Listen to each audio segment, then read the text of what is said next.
शादी से एक रात पहले मेरे शौहर ने मुझे होटल में बुलाया और होटल के कमरे की कुंडी लगा ली। मैंने हैरत से उसकी जानिब देखा क्योंकि उसने मुझे कॉल करके कहा था कि कोई इमरजेंसी सिचुएशन है जिसकी वजह से मुझे तुमसे बात करनी है, बेहद ज़रूरी है। और मैं भागी चली आई, मगर जब उसने कमरे की कुंडी लगाई तो मुझे हैरत हुई। मैंने कहा, शाहजेब, ये आप क्या कर रहे हैं? ये क्या है सब? मेरे लहजे में कपकपाहट सी थी और वो मीसनी हंसी हंसने लगा। कहने लगा, बड़ी अक्कड़ है ना तुम में, और तुम अपने आप को कोई बहुत बड़ी चीज समझती हो। आज मैं तुम्हारी सारी अकड़ खत्म कर दूंगा और तुम्हारे गुरूर और अना को मिट्टी में मिला दूंगा, क्योंकि गुरूर और अना सिर्फ मर्द पर जचती है। अगर औरत मर्द की बराबरी पर आ जाए तो फिर मर्द को ही उसे लगाम देनी पड़ती है। इसलिए शादी से पहले ही मैं तुम्हें लगाम देना चाहता हूँ। ये कहने के साथ ही वो एकदम से मुझ पर झपट पड़ा, मुझे बेड पर धक्का दिया।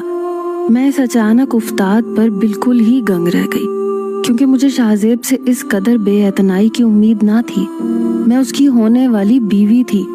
कल तो उसने वैसे ही मुझसे सारे हक वसूल कर लेने थे, फिर शादी से एक रात पहले मेरे साथ इतना बड़ा खिलवाड़ करने की क्या जरूरत थी?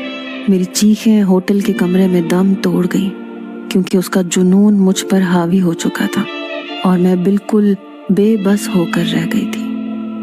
मैं अपने कमरे में बेड पर बैठी ज़ारो कतार रो रही थी। रो रो कर मेरी आंखें बिल्कुल सूज चुकी थी। मैंने जर्द रंग का लहंगा पहना हुआ था जो कि मेरे मेहंदी का था। जर्द लहंगे के साथ ही मेरा चेहरा भी बिल्कुल जर्द पड़ चुका था। यूं लगता था जैसे मेरी नसों में खून की गर्दिश थम चुकी है और मेरा सांस बिल्कुल अटक अटक कर आ रहा था, क्योंकि अभी थोड़ी देर पहले ही मैं अपनी इज्जत, अपनी अना, अपना गुरूर एक शख्स के जुनून को सौंप आई थी। वो शख्स जो मेरा होने वाला शौहर था, मेरी इज्जत का मुहाफिज था। उसी ने मेरे साथ इतना बड़ा खिलवाड़ किया था कि मैं मुंह के बल जमीन पर गिरी थी। मेरी अना और मेरे गुरूर को तोड़ने का ये हरबा मुझे अंदर तक तोड़ गया था। मेरी इज्जत नफ्स पाश पाश हो चुकी थी। कमरे में मेरी अम्मी दाखिल हुई। वो काफी प्यारी लग रही थी, क्योंकि अपनी मेहंदी का जोड़ा मैंने ही उन्हें अपनी पसंद से दिलवाया था। मैं अपनी शादी के हवाले से काफी ज्यादा एक्साइटेड थी। मेरे अंदर भी वैसे ही अरमान और जज्बात थे जो हर लड़की के दिल में होते हैं, मगर मेरे अरमानों पर एकदम से उसके जुनून की कालक मल चुकी थी।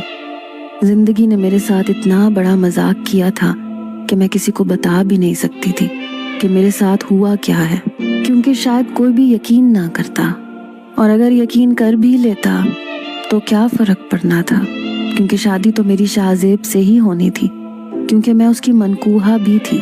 हमारा निकाह 5 साल पहले हो चुका था जब मेरे अब्बू की वफात हुई थी। शाहजेब मेरा चचा जात था। मेरे अब्बू के पास सिर्फ 5 बेटियां ही थीं। हम 5 बहनें थीं, हमारा कोई भाई नहीं था।